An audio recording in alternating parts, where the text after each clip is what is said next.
For this summer season, I am curious to see how the studios respond to what seems to be lining up here. First off, Disney's live-action remake of Moana made $43 million in the U.S. for its opening weekend, which is pretty much the amount that the live-action Snow White made on its opening weekend back in 2025, to much disappointment.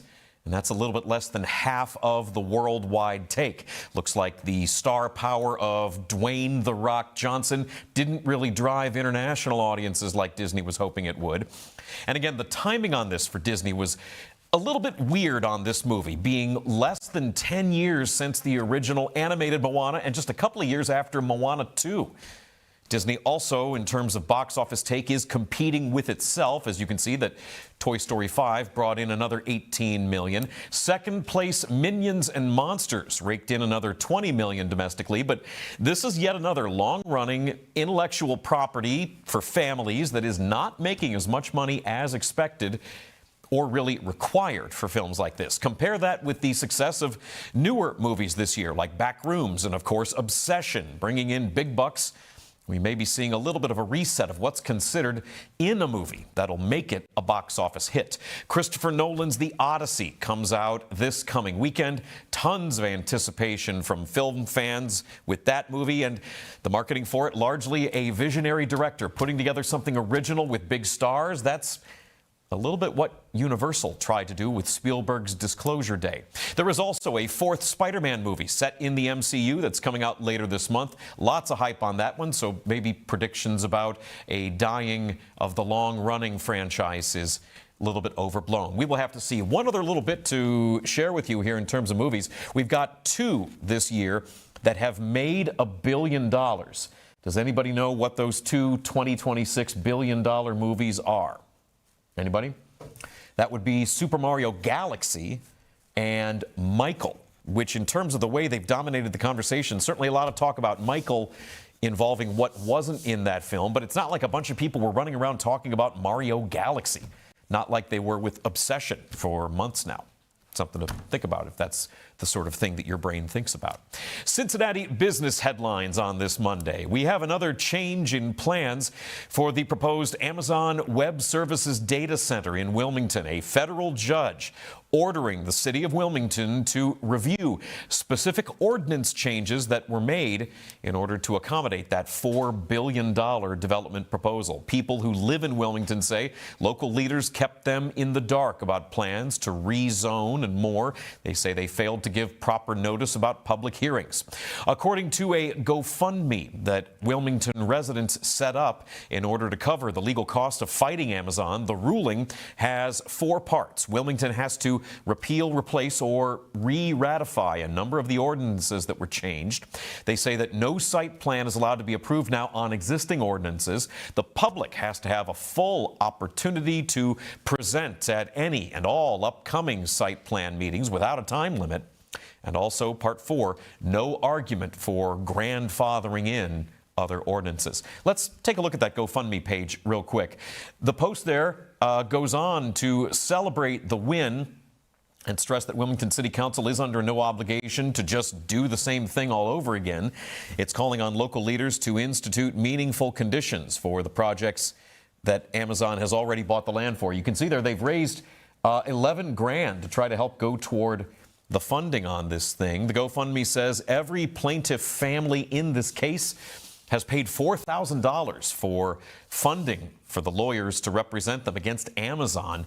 This ruling right now, only a preliminary injunction. It is the oldest public observatory in the U.S., and it's getting a little bit of work done. Renovations have begun at the Cincinnati Observatory, with plans to add new exhibit space and more to the 153-year-old building on the hill in Hyde Park. Do not have any reports that people who live in that neighborhood are against this work. The observatory still working on acquiring funding for this $3 million project. Things should be back to normal at the observatory this time next year. In the meantime, the observatory has been holding more events out at other locations, like Drunk Astronomy at Mad Tree Brewing. The renovation work only affects the Herget building. The Mitchell building for the observatory still open, as is the Mitchell telescope. Something to note. Also, big work being planned in Middletown. Wiedemann Electrical Technology out of Switzerland is expanding operations in Ohio with a $155 million redevelopment of a brownfield site in Middletown. Wiedemann Electrical is described as the world leader in electrical transformer insulation. And I was just saying the other day, we need a big leader in electrical transformer insulation to come here. This project is expected to create over 100 million jobs through next year. Part of that is also to expand on Wiedemann Electrical's location in Urbana, that's near Dayton. Because of the size and scope of the project and that it involves remediating a 350,000 square foot brownfield site, the state of Ohio also involved with funding and tax incentives. That nearly 16-acre site has been empty for a year. The investment includes extensive facility upgrades and the installation of a new next-generation transformer board production line. Turning to beautification news here locally, 3CDC partnering with the group 1001 Colors, which used to be known as Artworks, to select a large-scale mural for the convention district. And after a competitive review process, an artist from Austin has been named. Das is going to create this new mural set for the West 4th Street Convention Center garage in the downtown area. The plan for it there, that's the concept. It takes inspiration from river currents and bridge structures and paths for the look. It will take about 100 gallons of paint to bring that mural to life. We turn now to today's Big Bite. Doing the show about all the different forms of business in this region means trying to cover a lot of ground. Certainly, Cincinnati's urban core gets a lot of attention, as does over the Rhine and the coastal parts of northern Kentucky. But it also means talking about businesses and development plans in the Cincinnati suburbs. And the heart of the Cincinnati-Dayton corridor is Westchester Township. That's an area that used to be a lot more rural. Let's catch some vibes.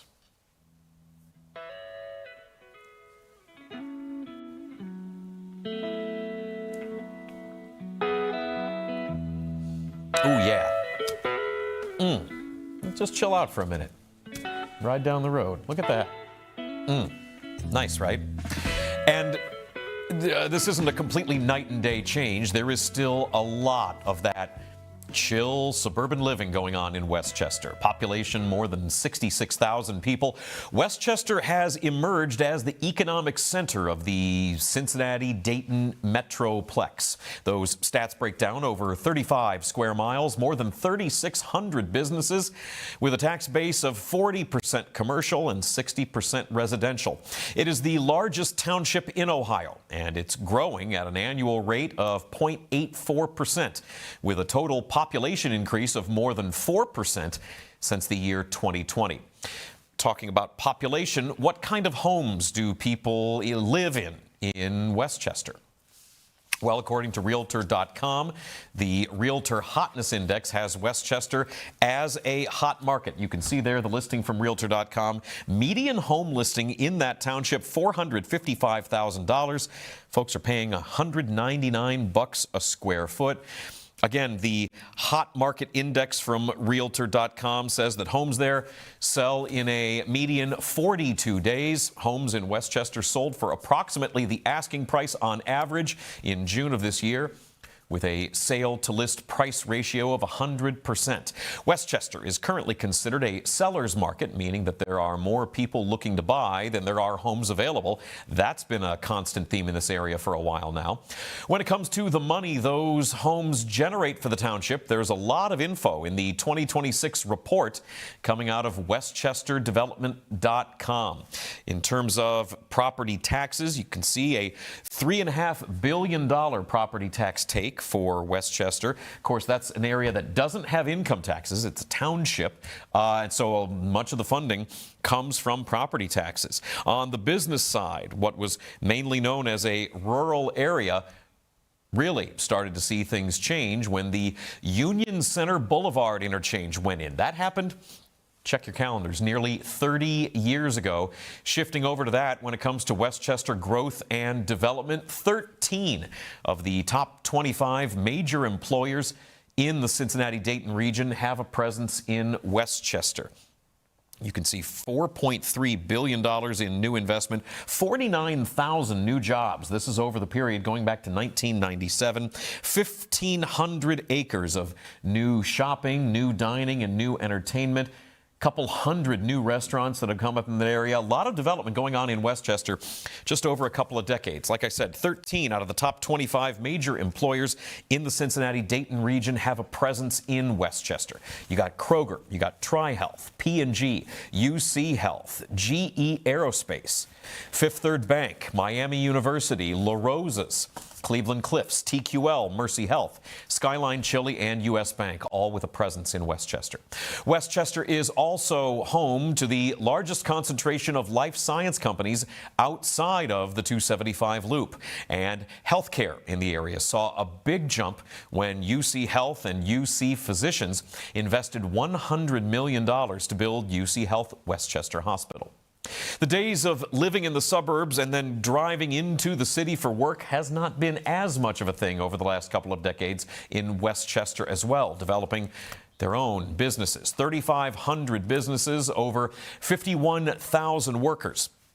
And because of that suburban location, as you can see on the graph on the screen, the majority of the working population is considered white-collar workers. That's also how you've got such a seller's housing market with an average home price of just under $500,000. In terms of amenities, Westchester Township parks are free and open to the community with recreational areas that feature concerts and festivals and sports and more. Beckett Park is 150 acres at the foot of Beckett Ridge, featuring the largest free splash pad in the state, Westchester Splash Park. There's also Keener Park's 123 acres on the east fork of the Mill Creek. And of course, there's Voice of America Park, which is operated by Metro Parks of Butler County. 435 acres with a stocked lake, trails, the VOA Athletic Complex, and Wiggly Field Dog Park, which is a very good name. I also know that VOA Park used to be a pretty good Pokemon Go place to catch a Pikachu. I don't know if that's still a thing or not. Just recently, a large memorial opened at that park, the USS Cincinnati Peace Pavilion. Check this out. Nestled within the historic Voice of America Park in Westchester, just a short drive north of downtown Cincinnati, this isn't just a memorial. It's an impressive civic icon and valuable asset to the community. As children and families enter the memorial, they will experience the awesome and amazing sight of a full-size replica of the USS Cincinnati, where children are astounded by the complexity of a nuclear-powered submarine and the bravery of those who silently served under the sea.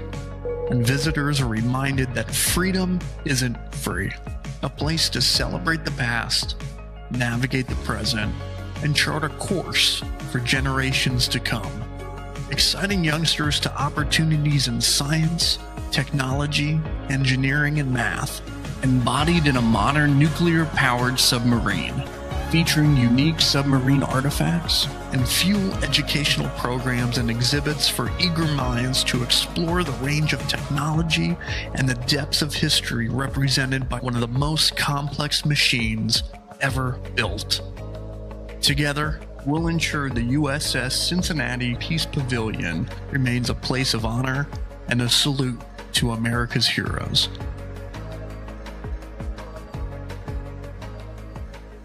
That $9.5 million memorial, funded by private donations, opened just this past May, featuring a 360-foot full-scale replica of the USS Cincinnati nuclear sub with authentic parts from the original vessel. And Westchester Township has big plans in motion for the future. 16% of commercial land is currently available for development, and just under 4% of residential land can still be developed. It was back in October when the Westchester Board of Trustees voted to buy 75 acres along I-75 to be developed. They're expecting nearly $750 million in investment to come from that. Westchester Township Administrator Lisa Brown's going to tell us all about that. She's my guest next. You're watching The Working Lunch on The Crown. Take a look at some stocks of local interest. Things are looking blue right now. Usually we see green and red, but ups and downs come in their own ways. You're watching The Working Lunch. Oh, there we go. We're watching The Working Lunch of The Crown. Stick around.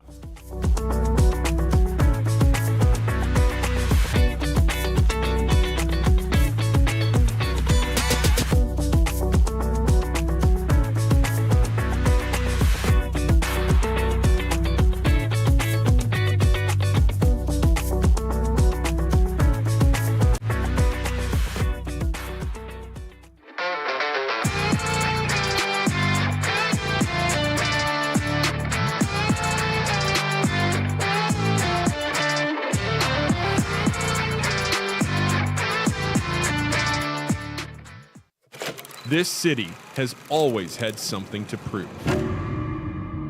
While the rest of the country talked about us, we built our own voice. Blue collar, underdogs, built differently, overlooked, talked about like we were supposed to stay quiet. But that was never who we were, because this city doesn't wait for permission. And neither do we. And now, for the first time, Cincinnati has a network built in its image, because the biggest stories in this city deserve more than highlights. This isn't cable television. This isn't national media. This is ours. This is The Crown.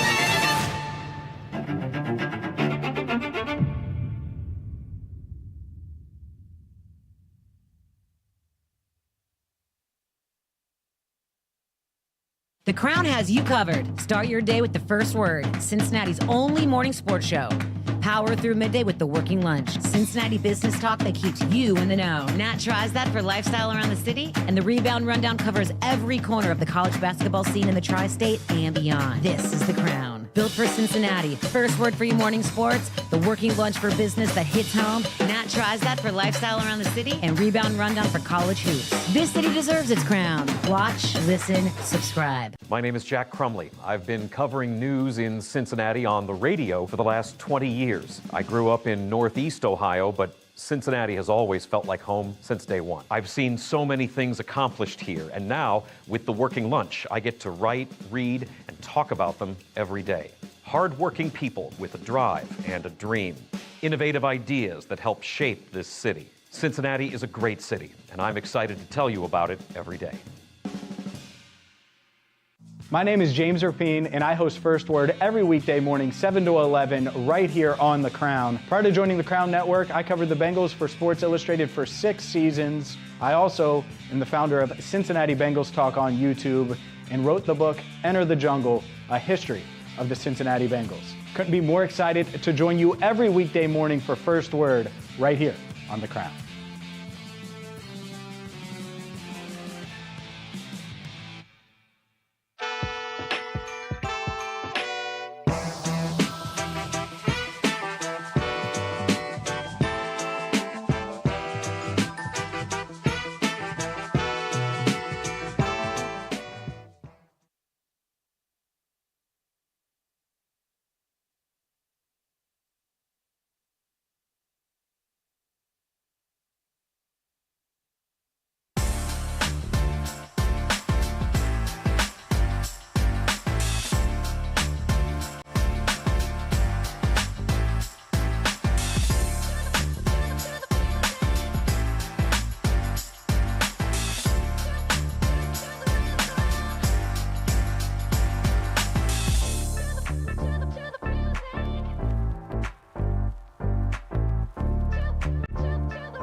Welcome back to The Working Lunch. I'm Jack Crumley. As promised, I am joined by the Westchester Township Administrator, Lisa Brown, who you have been administrating things in Westchester Township for a few years now. Yeah, I've been the administrator for about 1.5 years, but I have been in Westchester. I just finished up 8 years. So congratulations on that. Thank you. Working your way up is interesting, and I'm curious to know things that you have learned over time by being in that position and working your way up through the township. But the big focus that I want to drill in on here is this Mill Creek development that Westchester bought in October of last year, 75 acres along I-75, which, congratulations, that's great branding as far as brand synergy great goes. Visibility. That's an area that other private developers tried to work with for like years. It didn't work out, and you guys are stepping into leadership on this. How is that going? That's been going very well so far. Right now, we're still just in some initial planning for the project. We've done an initial market study and have this very grandiose vision. And so now we're in the process of market testing that vision to understand what the public investment may look like on the site, and then what can actually be produced on the property that will get that ROI for the community, but also provide a benefit beyond just the financial benefits. Yeah, it's interesting that you guys are the ones that are, taking the reins on this. It was, an $18 million purchase? $18.3 million, yes. Why is it that all the years of trying before that private developers couldn't make that happen themselves? So the biggest driver to have us purchase the property is that throughout the township and throughout the region, we're seeing a lot of the development move towards things that aren't the highest producing uses. So you're looking at a lot of warehousing, a lot of logistics you have, Sure. a lot of data centers, things like that. And those just aren't things that are the highest value for the community, especially for a property that's so visible from I-75 that has tens of thousands of cars going through there a day. And so the township decided that the only way that we were going to get something better than what the market was going to provide is if we orchestrated it ourselves. Wow. So listening to what people in the community wanted, we don't want a big warehouse industrial park kind of thing. I know that there was some reporting previously about, one of the developers, did they want to put a big speedway truck stop there? Yes. Yeah. So if we let the market go, we'd end up with probably some logistics and warehousing, some very large, probably multifamily apartment complexes, and some strip centers and a gas station. The last owner that held the property, the only thing that they could bring in was a large truck stop style gas station, and that was kind of the ultimate trigger to have us move forward. Everything else had been these lower value, market driven properties, but when we knew that, the only thing that we're going to get is a gas station, we knew it was time that we had to take the reins. Wow. So, that was the turning point, the idea that this truck stop was a part of the plan. And those were plans that private developers were working with, even though so much of the other part of the area has really grown in a different direction. Yes. Yes, but the market is the market. Yeah. So there's a difference in the values that the public sector brings and the private sector brings to a project. Nothing wrong with it, but the private sector is very focused on timing, on ROI, on financial return. But from the public side, our job is to protect the common good. That's why we have government, is to protect the commons and make sure that we're providing the ultimate benefit to the community. So by the township coming in and taking over development of this project, we're able to blend the public and private values together.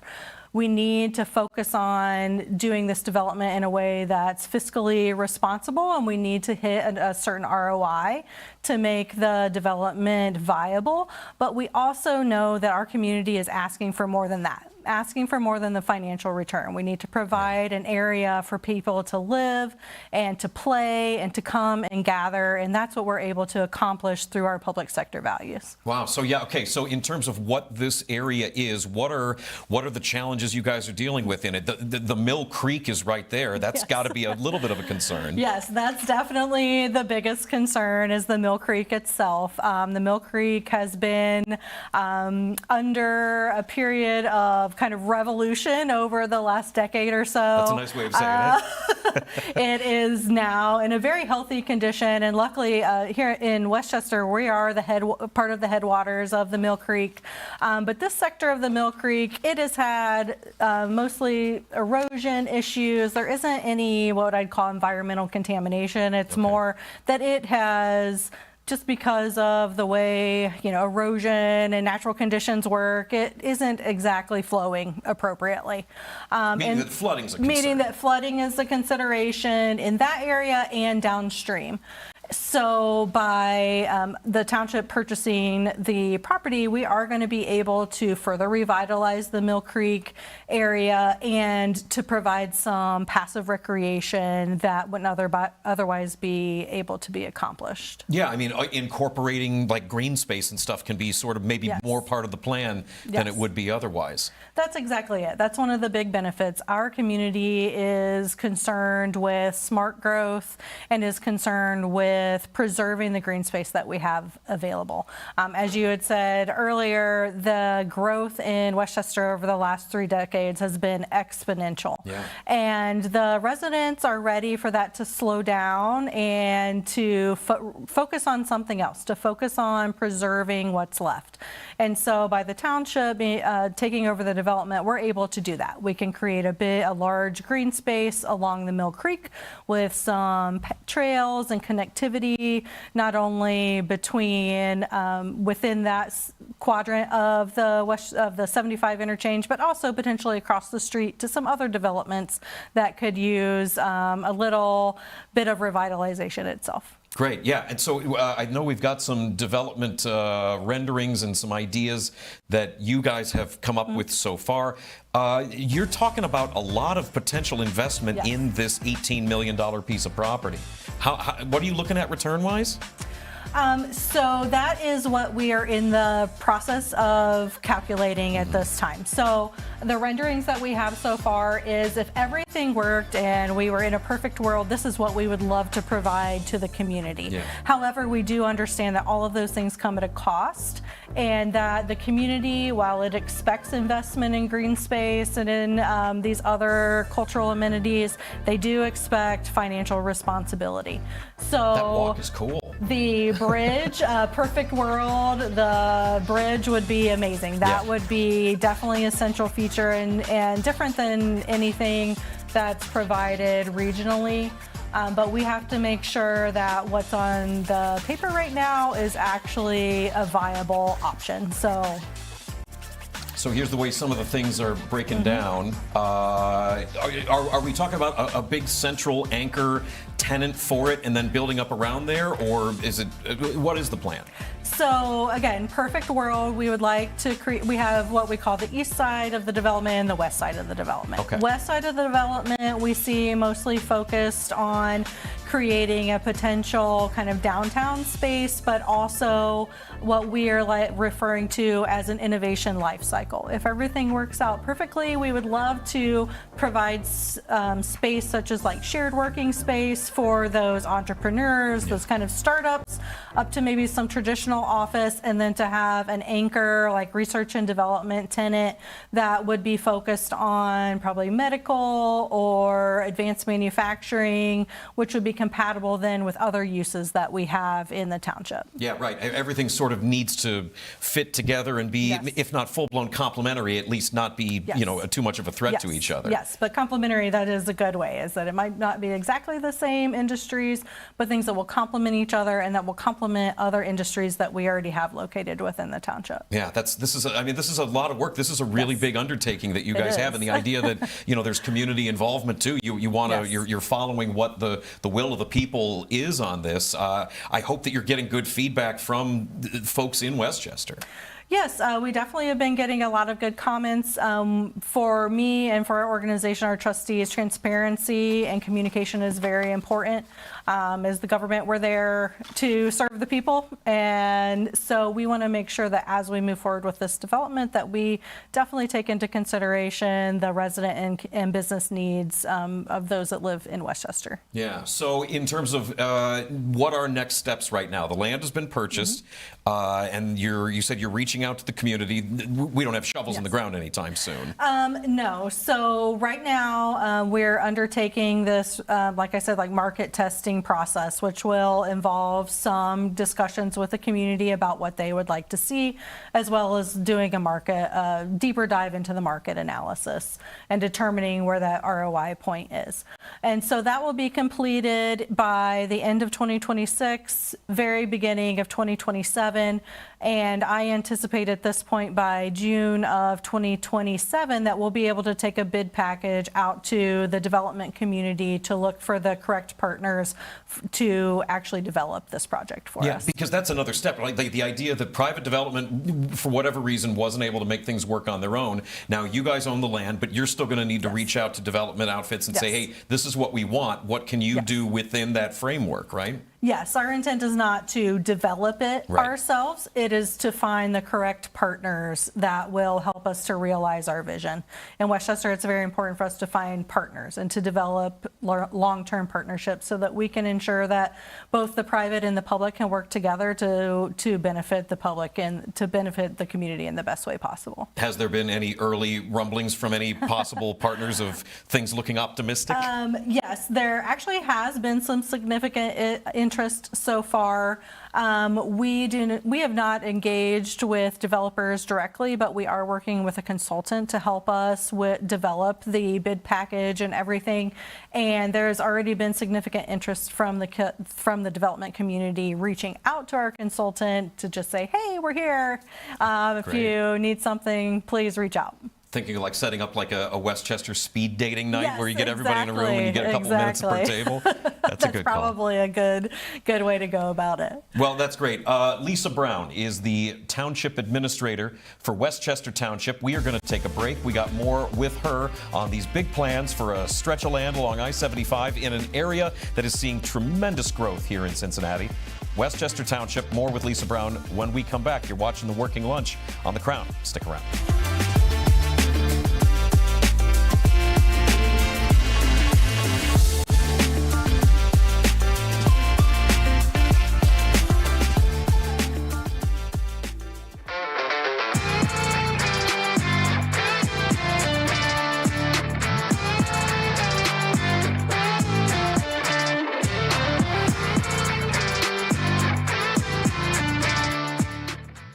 What is The Crown?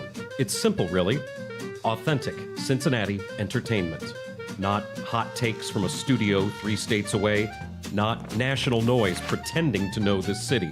Rather, bringing a voice to those who call the Queen City home. Where can I watch The Crown shows? Join us live from 7 to 11 a.m. for First Word and 12 to 1 for The Working Lunch on RESN. No live TV? No problem. Stream and interact with all of our content on major podcast, broadcast, and streaming platforms. The Crown is Cincinnati. Loud, passionate, competitive, proud. From early morning sports debates to the business leaders shaping the riverfront, to the fans, stories, moments, and culture that make this place move. Live shows, podcasts, documentaries, digital content built from Cincinnati, for Cincinnati. This is The Crown.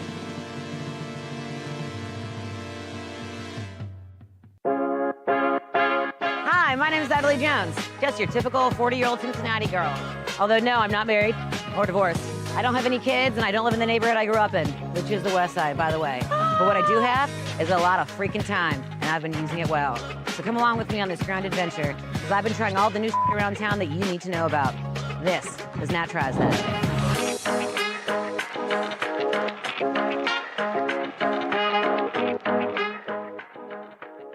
My name's Jacob Tissett, and I'm a co-host of First Word from 7 to 11 every morning right here on the Crown Network, where we will break down the biggest stories in Cincinnati sports. I'm a graduate of the University of Alabama, where I spent 4 seasons working for the football team as a student assistant, contributing to the 2020 National Championship and 3 SEC championships. I'm a Cincinnati native, a St. Xavier High School graduate, and will bring a local perspective and passion to covering the Bengals, Reds, and everything in between. I'm excited to have you join us on First Word. Hey, I'm Marissa Contapelli, one of the co-hosts on First Word and a features producer here on The Crown, where I will be out and about in Cincinnati bringing you the stories that you need to hear in the Queen City. Now, I know I'm from Cleveland, but I love my Cincy sports. I've been in Cincinnati for almost a decade now, spending the last 8 seasons with the Bengals as a team reporter and senior producer. I am so excited to be a part of the team here at The Crown, and I can't wait to bring you the latest from around the city.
Welcome back to the Working Lunch. I'm Jack Crumley, joined by the Township Administrator for Westchester, Lisa Brown.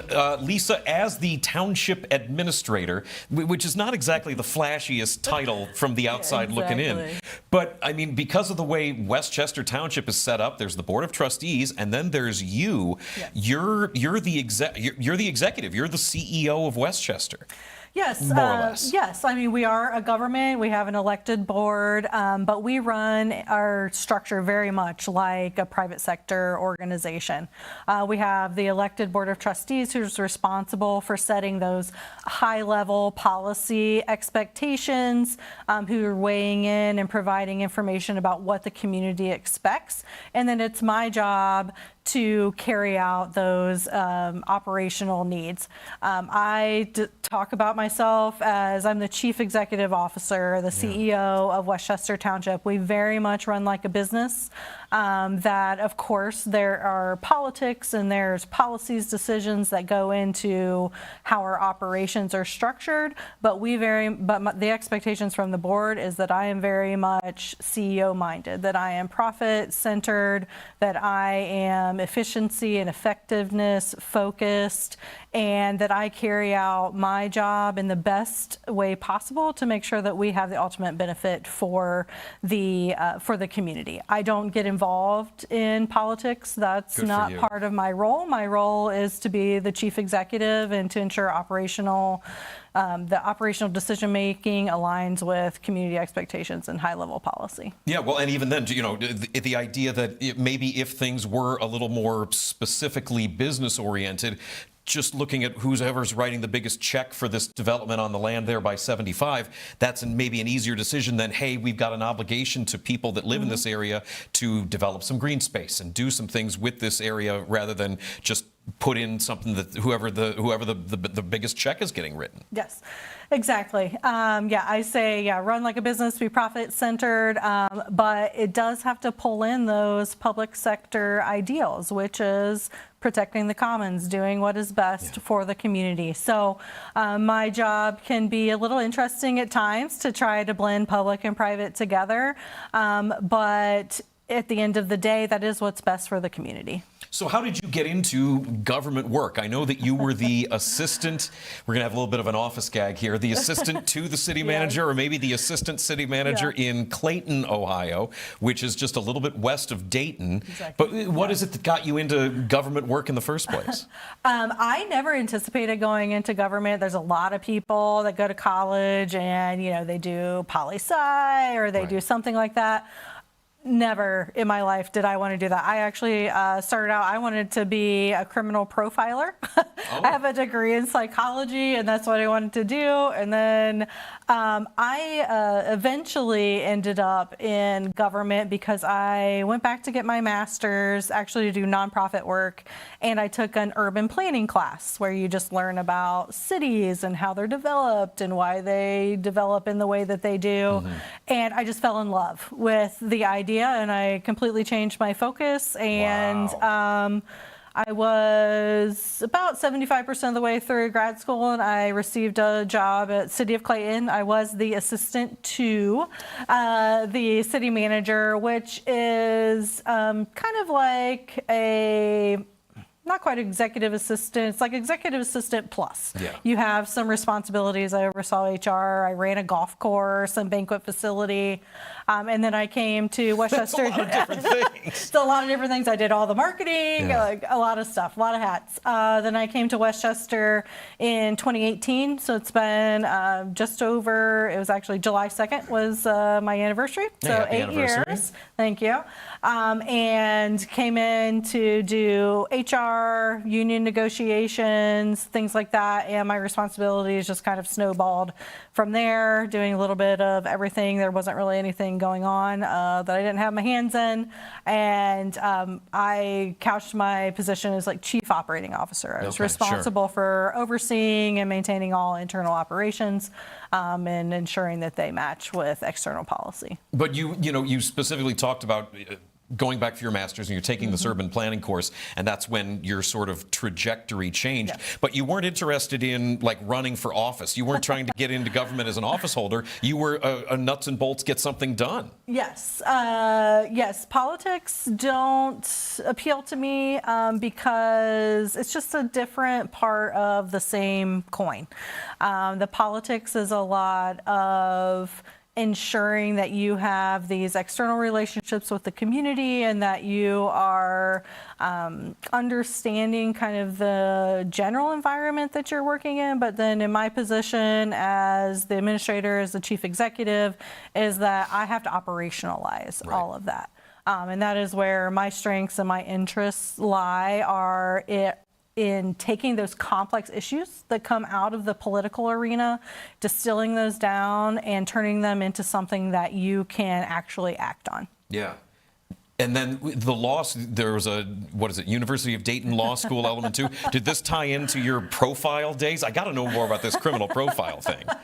Criminal profiling is, I love to read. I'm a voracious reader, and part of my reading repertoire is like murder mysteries and things like that.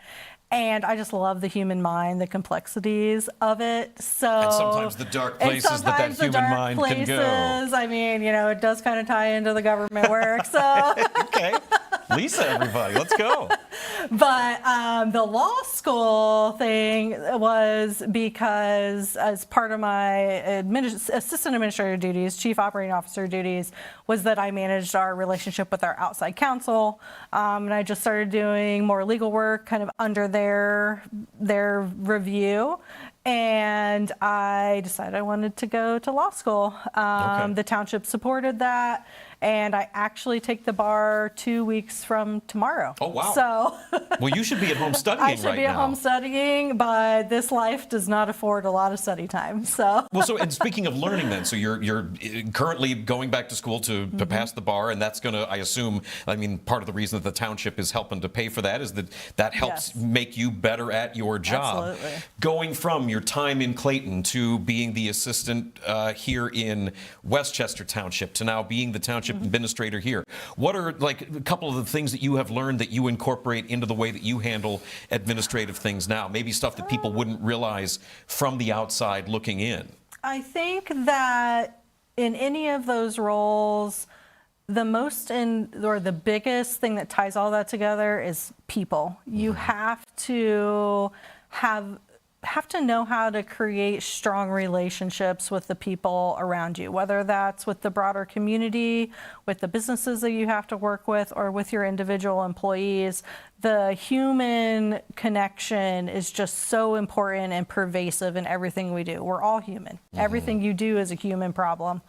And another thing is that it's really important to understand money and math. Cool. A lot of people don't. That's just not something we learn a lot in our society, is money and how money works and how to invest it and how to ensure longevity of your financial resources.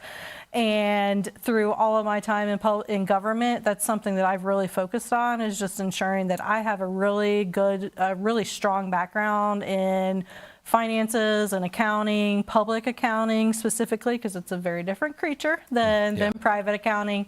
And I don't think that's something that people think about when they think about government. You know, you think about policy, you think about parks, you think about police, fire, all that. But it all comes down to finances and using those responsibly and asking as little as possible from your residents. And so if you're going to ask as little as possible, you have to make sure that you understand the money, where it comes from, and how it can be used wisely. How much leeway do you have in terms of being the township administrator and, you know, sort of charting your own decisions? I mean, CEO is the title we were throwing around here on this, but you also do answer to the board of trustees. That's a group of people that can change depending on the way elections go, and you've got to sort of know how to navigate different personalities in all that, so then they can take messaging back to the voters, say, hey, this is what we're doing. That's a lot of different sort of personalities and relationships to have to juggle. Yeah, and it is one of the hardest parts of the job. I mean, the job just comes back to people. You have to, and so my overarching kind of theory for my life, professionally and personally, is to always do the right thing for the right reason. Because through that, you build trust, you build relationships. People know they can count on you. And when they know they can count on you, then they trust your decisions and they allow you to move forward in a more free manner, so that you can engage and do the things that are necessary to be productive and to do what's best for the community. So we have had some recent changeover in the Board of Trustees. We had a new trustee that came on in January. And because of all of the structures that the board and I have put in place over time, we were able to seamlessly integrate the new member of the board and get them up to speed, and they could understand that we are doing the right thing for the community, that we are thoughtful when we do things, and that they can trust me and the other board members to do what's best for the community, even when hard decisions come up. Lisa Brown is the township administrator for Westchester Township, getting things done. They've spent $18 million on a tract of land right around I-75 that hasn't been touched yet. The next step in years now of development in that area, and clearly more to come. Lisa, thanks for coming on the show. Thank you so much, Jack. Thanks. We're going to take a break. We'll be back with more Working Lunch after this. Don't go anywhere. Where are you going to go?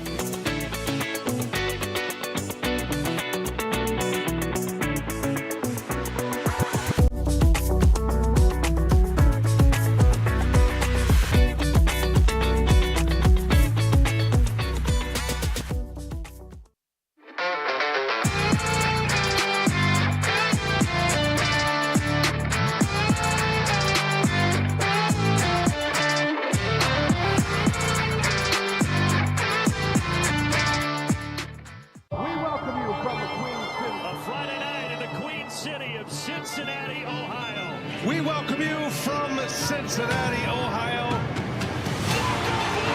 Nick Hand with the fan favorite to put it away. Touchdown, Cincinnati. Oh, what a catch. Cincinnati can score. And look who scores in the bridge game.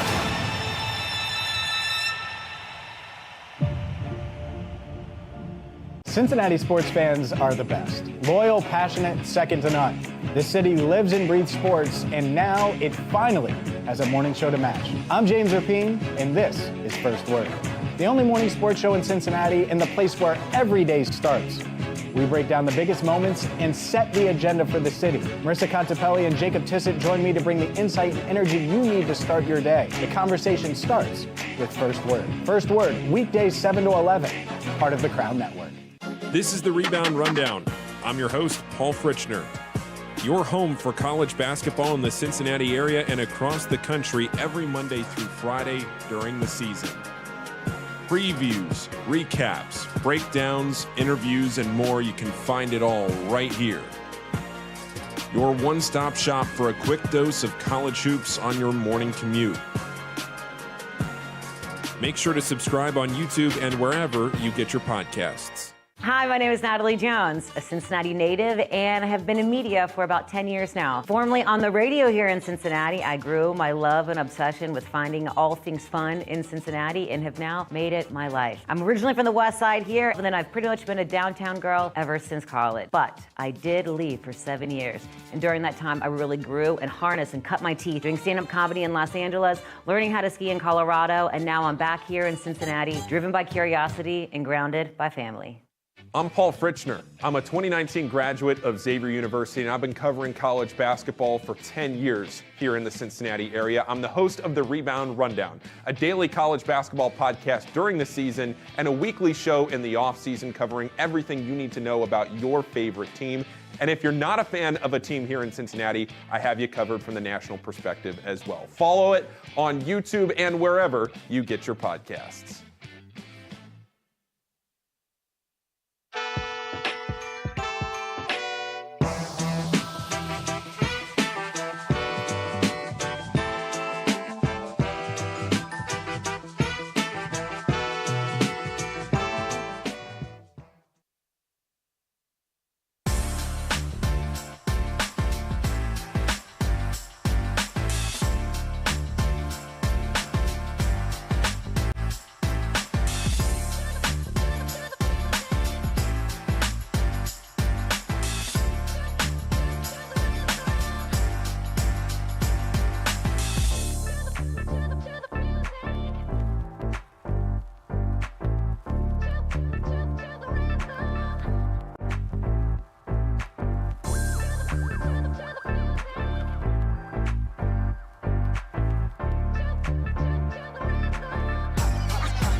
Welcome back to the Working Lunch. I'm Jack Crumley, wrapping things up here on a Monday. It is Monday. It's the start of a new week.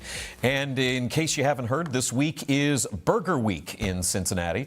We got various themed restaurant weeks, and this time around it's burgers. Now, certainly there's any number of restaurants that serve burgers here in this town. Those participating in Burger Week this week have, a lot of your standard fare. Tickle Pickle in Northside, one of my favorites, that does have a really interesting menu. You got stuff like Milkman here in Over the Rhine, which is a company favorite. 50 West, that also, of course, is a pretty standard burger offering. But I was going through the Cincinnati Burger Week menu with all the different partners to see what's interesting and what caught my eye the most. Burger Week features $8 or $9 burgers on sale this week.